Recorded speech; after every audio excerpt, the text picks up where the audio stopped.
Good afternoon again. My name is Judge Van Cise, and this is the third of the presentations dealing with the proposed amendments to the bylaws. Today I want to deal with Articles 13, 14, 16, 17, and 18.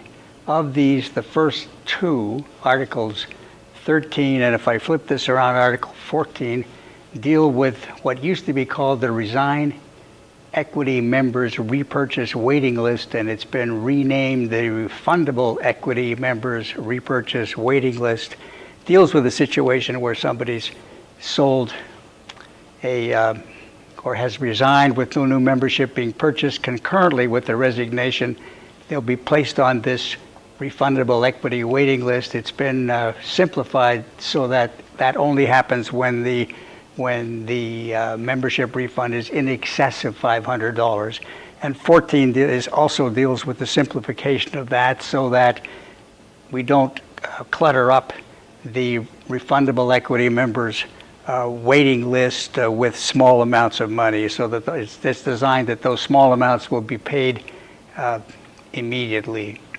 Let me deal with Articles 16, dues, fees, and charges.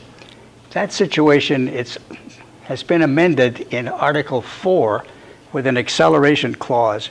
Currently, what happens if a member is delinquent for more than 60 days, then the board is restrained and can only bring action for that period of time. But let's take the situation where the dues are in default for more than 60 days for period 1, and they're in default again in period 2. Then you can only bring an action for that period of time in which the fees are actually in default. So you'd have to bring continuous actions throughout the year. So what we've done is provide a pretty normal clause, an acceleration clause, which provides that in the event that dues are late by more than 60 days, then all of the dues which are payable for that year are accelerated, and we can take action in order to recover them all. Section 17 is pretty simple. Article 1 simply provides that a member can request the statements either by ordinary mail or, if requested, by email or fax, so they can actually come into the 21st or 22nd century and have an email as opposed to paper bills. Article 18 deals with discipline.